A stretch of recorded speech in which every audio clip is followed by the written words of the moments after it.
நான் இல்லை என்றால் வேறு யார்? கூட்டத்தின் முடிவில் பிள்ளைகளை உற்சாகப்படுத்தும் வண்ணம் அவர்களிடத்தில் சென்று முதல் பிள்ளையின் கையை பிடித்தேன். அப்போதுதான் நான் அவனை கவனித்தேன். அவன் ஒரு தவளையைப் போல் உட்கார்ந்திருந்தான். அவனுடைய கண்களில் ஒன்றில் மாத்திரம் சிறு ஒளி இருந்தது.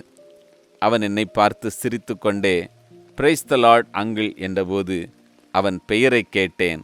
சம்பு என்றான். அவனுடைய பெற்றோரை பார்க்க விரும்பினபோது தாயை அழைத்து கொண்டு வந்தார்கள். அவனுக்கு 9 வயது இருக்கும். உன் பிள்ளைக்கு என்ன நடந்தது என்றேன். அவளோ, என் பிள்ளை நன்றாகத்தான் பிறந்தான். 5 வயது வரை குதிரைக்குட்டியைப் போல துள்ளித் திரிந்தான். அப்போது போலியோ வியாதி வந்து செயலற்று போனான் என்றாள். அதைத்தான் நான் பார்க்கிறேனே, இவன் கண்களுக்கு என்னவாயிற்று என்று கேட்டேன். அவள் அழும் குரலில் 7 வயதில் அவனுக்கு கண் வலித்தது.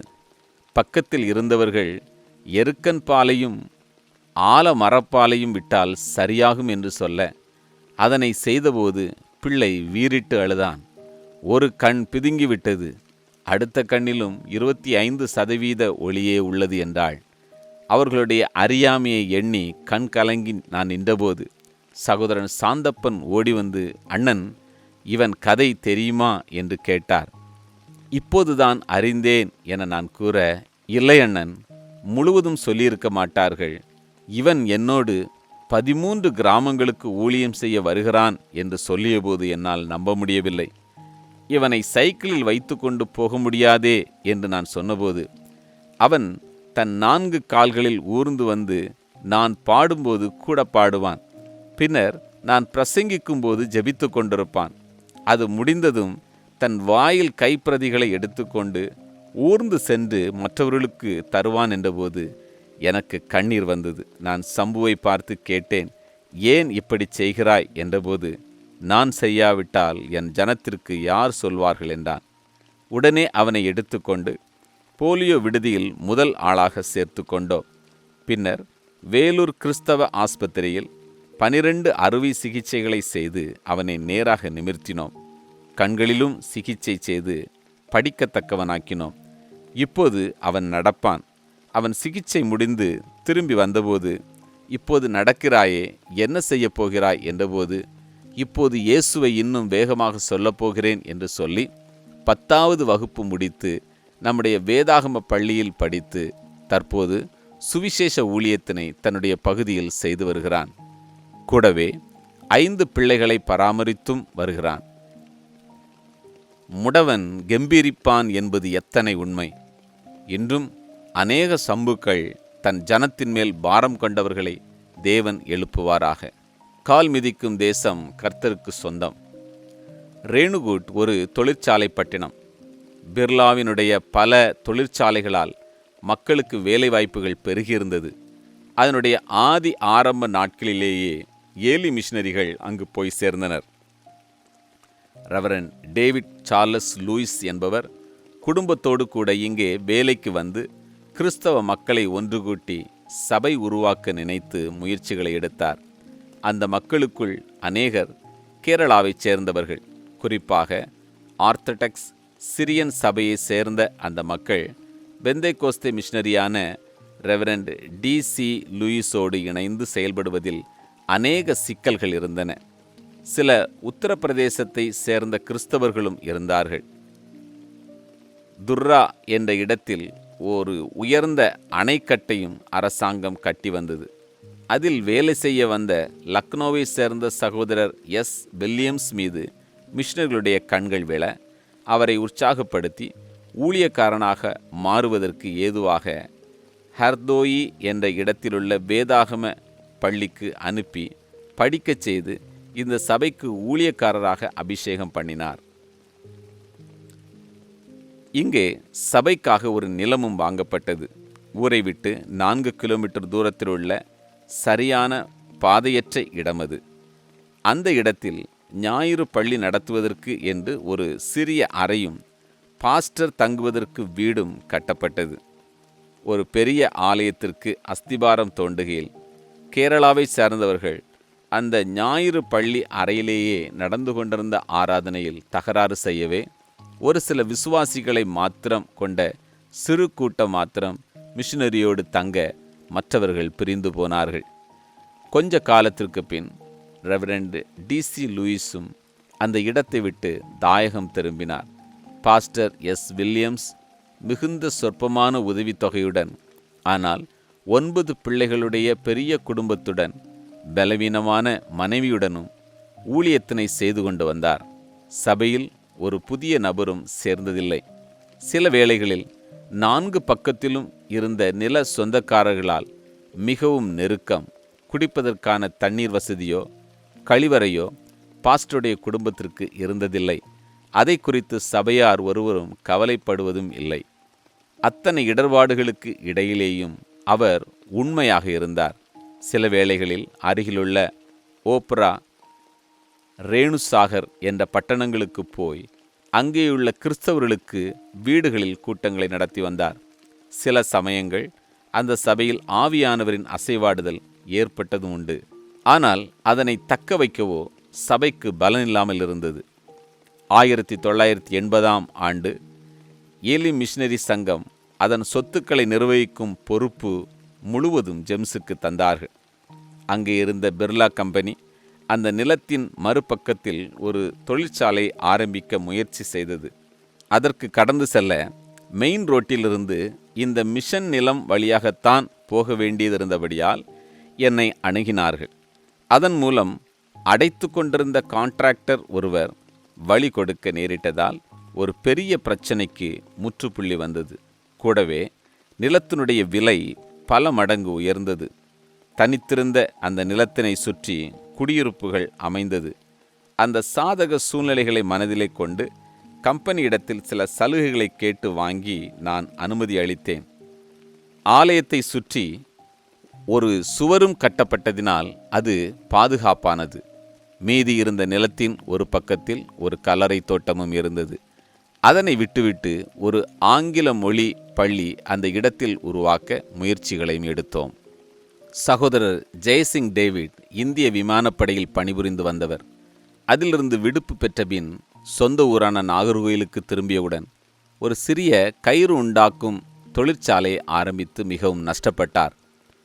அந்த நாட்களில் அவரும் அவருடைய மனைவி ஜான்சியும் ஆழமாக ரட்சிக்கப்பட்டார்கள். ரெவரண்ட் தியோடர் வில்லியம்ஸ் கூட்டத்தில் தேவனுக்கு ஊழியம் செய்யத்தான் அழைக்கப்பட்டிருக்கிறோம் என்பதை உணர்ந்தார்கள். எனவே தொழிலை விட்டுவிட்டு ஒரு சுவிசேஷகனாக அழைக்கும் இடங்களில் போய் பிரசங்கம் செய்து ஊழியம் செய்து வந்தனர். என்னுடைய கூட்டம் ஒன்றில் வட இந்திய பாரத்தை பெற்று எங்களோடு பணிபுரிய பீகார் வந்தவர்கள் சில வருடங்கள் சிக்கரியாவில் தங்கிய பின்னர் தெளிவான தேவ நடத்துதலின் பேரில் ரேணுகூட்டுக்கு இடம்பெயர்ந்தனர். ஆங்கில பள்ளியை மறைதிரு டிசி லூயிஸின் பேரிலேயே ஆரம்பிக்க முயற்சிகள் எடுத்தபோது கிறிஸ்தவர்கள் எங்களை அடியாட்கள் கொண்டு தாக்குவதற்கும் ஆயத்தமானார்கள். பாஸ்டர் வில்லியம் எங்களோடு உறுதியாக நின்றார். தேவனே வெற்றி சிறந்தார். அநேக முயற்சிகளும் கண்விழிப்புகளும் உபவாச ஜபங்களும் போட்டிகளின் மத்தியிலும் தலைநிமிர்ந்து வளர்ந்து ஐசிஎஸ்சி போர்டின் அங்கீகாரம் பெற்று இன்று 2000 பிள்ளைகளுக்கு மேல் படிக்கும் சிறந்த ஒரு கல்வி ஸ்தாபனமாகவும் விளங்குகிறது. அந்த இடத்தில் ஒரு பெரிய ஆராதனை கூடத்தையும் கட்டியெழுப்ப தேவன் எங்களுக்கு உதவினார். இதனால் சுற்றியுள்ள பகுதிகளிலும் சுவிசேஷ ஊழியமும் ஹிந்தி மொழி பள்ளிகளும் துதியில் ஒரு போலியோ விடுதியின் பிரிவும் சபைகளும் தோற்றுவிக்கப்பட்டதினால் உத்தரப்பிரதேசத்தின் சோன்பத்ரா மாவட்டத்தில் கிறிஸ்துவின் சுவிசேஷ வாசனை வீசத் தொடங்கி அண்டை மாநிலமாகிய மத்திய பிரதேசம் வரை எட்டியது. அதற்கு இடையூறு உண்டாக்க நினைத்த பேலியாளின் மக்களாகிய சில பேர் கிறிஸ்தவர்கள் அநேக கோர்ட் வழக்குகளை நம்மேல் போட்டபோதிலும் நம்மை முற்றிலும் ஜெயங்கொள்ள பண்ணுகிறவரால் நாம் ஜெயம் பெற்று வருகிறோம். மலைநாடு மன்னவருக்கு சொந்தமாக வேண்டும். 100 பள்ளிகளை ஸ்தாபிக்க ஆரம்பித்தபோது ரோத்தாஸ் மலையின் மேலும் கீழும் குறைந்தபட்சம் 15 பள்ளிகளையாவது ஆரம்பிக்க நினைத்து அதன் மூலமாகிலும் அங்கே உள்ள பணியை ஸ்திரப்படுத்த வாஞ்சித்தோம். அந்நாட்களில் தூத்துக்குடியை சேர்ந்தவரும் வைராக்கியமான இந்து குடும்பத்திலிருந்து வந்தவருமாகிய சகோதரர் சண்முகம் ஜேக்கப் அவர் மனைவி மேரியும் ரோத்தாஸ் மலையில் தங்கி ஊழியம் செய்ய வாஞ்சித்தனர். அவர்களுடைய விடாப்பிடியான முயற்சிகளினாலும் தொடர்ந்து தருமபுரி மாவட்டத்தை சார்ந்த இந்து குடும்பத்தை சார்ந்த சகோதரர் சரவணன் மனைவி ரோசியின் தைரியத்தினாலும் நக்சலைட்டுகளின் தொல்லைகள் அதிகமான நாட்களில் மீண்டும் மலையின் மேல் ஊழியங்களை தொடர்ந்தோம். முதலூர் மன்றாட்டு ஜபக்குழுவை சேர்ந்த சகோதரன் அகஸ்டின் ராஜசேகர் அடிக்கடி தேவ ஜனங்களுக்கு வட இந்திய தரிசனத்தை கொடுக்கும்படி கூட்டிக் கொண்டு வருவார். அப்படி அழைத்து கொண்டு வரப்பட்டவர்கள் ஒருவர்தான் சகோதரர் சந்திரன். இவர் வட இந்திய பாரம் பெற்று பின்னதாக சென்னை பகுதிகளில் யுத்த சத்த கூட்டங்கள் நடத்துவதற்கு காரணமாக அமைந்து அரசாங்க அதிகாரியாயிருந்தும் தன்னுடைய வீட்டில் ஒரு அறையை முன்னேற்ற பணிக்கென கொடுத்து உதவி சகோதரர் ஸ்டீஃபன் தர்மராஜுடன் சேர்ந்து அநேக பங்காளர்களை சென்னை பகுதியில் எழுப்புவதற்கு காரணமாக அமைந்தவர். அப்படி அவர் கொண்டு வந்த கிருபாசன சபையைச் சேர்ந்த சகோதரர் ஆண்டனி ராஜ் ரோத்தாஸ் மலையின் நிலையை கண்டு திரும்பி போகாமல் அங்கேயே தங்கிவிட்டார். அதன் பின்னர் ஆலின் என்ற மருத்துவ பணியில் ஈடுபட்டிருந்த சகோதரியை மணந்து இருவரும் மலையின் மேல் பணியை தொடர்ந்தனர். வந்த அனைவருக்கும் பணிவிடை செய்து உபசரித்து வந்த ஆலின் 3 பிள்ளைகளுக்கு பிறகு வியாதிப்பட்டு மரித்ததினால் மீண்டும் மலை ஊழியத்தில் ஒரு பெரிய தாக்கம் ஏற்பட்டது. ஆயினும் அநேக பரிசுத்தவான்களின் பாதங்கள் அந்த மலையின் மேல் பட்டதினால் இன்னும் இந்த பகுதிகளில் ஊழியம் தொடர்ச்சியாக நடைபெறுகிறது. கொலைஞரும் திருடரும் இயேசுவில் மாற்றம் பெற்றார். தொடர்ச்சியாக அநேக கிறிஸ்தவ எதிரிகளையும் கொலை வெறியர்களையும் நக்சல்பாரிகளையும் தேவன் ரட்சித்து கொண்டிருந்தார். ராஜாராம் என்று சொல்லப்பட்ட பால்சிங் சிறுவயதில் தகப்பனை இழந்ததினால் தாயும் வேறொரு மனிதனோடு ஓடிவிட்டபடியால் சமுதாயத்தில் வெறுப்புற்று எப்படியோ கல்லூரி படிப்பு வரை கடந்து வந்தான். நம்முடைய அனாதை பிள்ளைகளின் உற்சாகத்தையும் அன்பையும் கண்டு நக்சல்பாரி கூட்டத்திலேயும் அங்கம் வைத்த இவன் அற்புதமாக ரட்சிக்கப்பட்டான். பின்னர் கல்லூரி படிப்பை விட்டு வேதாகம கலாசாலைக்கு சென்று வேதம் கற்று இன்று கல்லூரி மாணவர்கள் மத்தியில் கயா பட்டணத்தில் ஊழியம் செய்து வருகிறான். இதைப்போன்று பகலிலே பூஜாரியாகவும் இரவிலே கொள்ளை கூட்டத்தாரோடும் துப்பாக்கி ஏந்தி திரிந்த சகோதரர் ஜாக்கேஸ்வர் பீட்டரை தேவன் கிருபையாய் ரட்சித்தார். போஜ்புரி மொழியில் பாடல்களை எழுதி பாடுவதில் இவர் கை தேர்ந்தவர். பாலேஸ்வர் திமோத்தேயி ஒரு பஜரங்கத்தல் வெறியர். இவர் கிறிஸ்துவின் சுவிசேஷத்தினால் ஈர்க்கப்பட்டார். சுரேஷ்குமார் ஒரு நக்சலைட் தலைவன். இவரும் கிறிஸ்துவின் சுவிசேஷத்திற்கு செவிசாய்த்து துப்பாக்கியை எடுத்து எறிந்துவிட்டு கிறிஸ்துவின் ஊழியக்காரராக மாறினவர். உமேஷ் பாஸ்வான் கிரிமினலோடு கூட சேர்ந்து வெறி பிடித்தவராய் திரிந்த இவரை இன்று சுவிசேஷத்திற்காய் பைத்தியமாக மாற்றினது கிறிஸ்துவின் அன்புதானே. சகோதரர் ராகேஷ், சகோதரர் வினோத் போன்றவர்கள் நக்சல்பாரிகளுக்கு ஆயுதம் கடத்துகிறவர்களாக இருந்தவர்கள். தீயரையும் கொலைஞரையும் மாற்ற வல்லதும் சமுதாயத்திற்கு பிரயோஜனமுள்ளவர்களாகவும் தேவ ராஜ்யத்தினை கட்டுகிறவர்களாகவும் மாற்றுவது சுவிசேஷத்தின் மேன்மை அல்லவா? அழிவிலிருக்கும் மாந்தரை அழிக்க விரும்புவோரை அழிவுக்கு தப்புவிக்கும் கருவிகளாக மாற்றும் இந்த சுவிசேஷத்தினை சுமந்து செல்லும் ஜெம்ஸ் மாந்தரை மறுரூபப்படுத்தி தேசத்தினை மறுரூபப்படுத்துவோம் என்ற மந்திர சொல்லை உடையது. இதை போன்றே ஒரு நாள் ரோத்தாஸ் மலையின் மேல் வாழ்ந்து வந்தவனும் 127 பிளாக்குகளுக்கு நக்சல்பாரிகளால் அதிகாரியாக நியமிக்கப்பட்ட தலைவனுமாகிய ஒருவன் என்னை பார்க்க விரும்பினான். அவனை சந்திக்கும்போது யாரும் கூட இருக்கக்கூடாது, ஒருவரும் அறியக்கூடாது என்றெல்லாம் சொல்லியிருந்தான். நானும் அவன் குறித்திருந்த இடத்தில் ஒரு மரத்தின் கீழ் தனியே நின்று கொண்டிருந்த அவனை சந்தித்து அவனை தழுவி சகோதரனே என்றபோதுதான் அவன் பின்னால் இருந்த துப்பாக்கிகள் என் கையில் தட்டுப்பட்டது. அவன் என்னிடம் 2 மணி நேரம் பேச நேரம் கேட்டிருந்தான். நானோ 45 நிமிடம்தான் தர முடியும் என கூறியிருந்தேன். ஆனால் நான் அவனை தொட்டபோது என்னை போய்விடும்படியாக செய்கை காட்டினான். எனக்கு விளங்கவில்லை. ஒருவேளை ஆபத்து என நினைத்து என்னை போக சொல்லுகிறானோ என்று நினைத்து நான் திரும்பி சென்று விட்டேன். அடுத்த வாரம்தான் எனக்கு தெரிய வந்தது. நான் தொட்டவுடன் அவனால் பேச முடியாமற் போக அவன் பயந்து விட்டான். அதனை குறித்து எங்களுடைய ஊழியக்காரரிடம் விசாரித்தபோதுதான் அவர் பரிசுத்த ஆவியினால் நிரப்பப்பட்டவர் என்று அவர்கள் சொல்ல, அது என்ன என்று அவன் வினவ, இறுதியாக இயேசுவை குறித்து சொல்லி புதிய ஏற்பாட்டையும் ஊழியர் அவனுக்கு தந்தார். பின்னர் டெல்லியில் நடந்த தீவிரவாத இயக்கங்களின் ஒரு கூட்டத்தில் அவன் இயேசுவின் மேலுள்ள விசுவாசத்தை அறிக்கையிட்டு பேசுவதனை கேட்ட உடன் தீவிரவாதிகள் அவரை கொல்ல முடிவு செய்து சாப்பாட்டில் விஷம் வைத்தனர். பிரியமாக ஆகாரம் உண்ட அவன் மயக்கமுற்றான். மரித்த பின் யமுனை நதியில் அவனை போட்டுவிட தீர்மானித்த அவர்கள் அப்படியே விட்டுவிட்டு சென்றனர். கொஞ்சம் நினைவு இருந்த அவன் வாயை விட்டு இயேசுவே என கத்த விஷம் இறங்கி விடுதலையாகி அவர்கள் கைக்கு தப்பி நேராக எங்கள் வீட்டிற்கு வந்து இரவு கதவை தட்டினான்.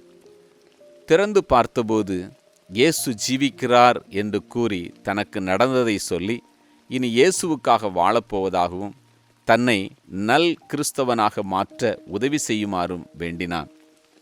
ஏற்கனவே அரசாங்கம் அவன் தலைக்கு ஒரு விலையை நியமித்திருந்தது. இப்பொழுது தீவிரவாதிகளும் எதிரிகள். எனவே செய்வதறியாது இருந்த நாங்கள் சில காலம் அவரை தலைமறைவாக இருக்கச் சொன்னோம். ஆனால் கிறிஸ்துவை அறிந்து கொள்ளும் துடிப்பு பெருகவே அநேக மாதங்களுக்கு பின் என்னை பார்க்க வந்த இடத்தில் போலீசாரால் கைது செய்யப்பட்டார். சிறையிலும் அடைக்கப்பட்டார். ஆயினும் அவருடைய மனைவியையும் 3 பிள்ளைகளையும் காப்பாற்றும் பொறுப்பு எங்கள் தலையில் விழுந்தது.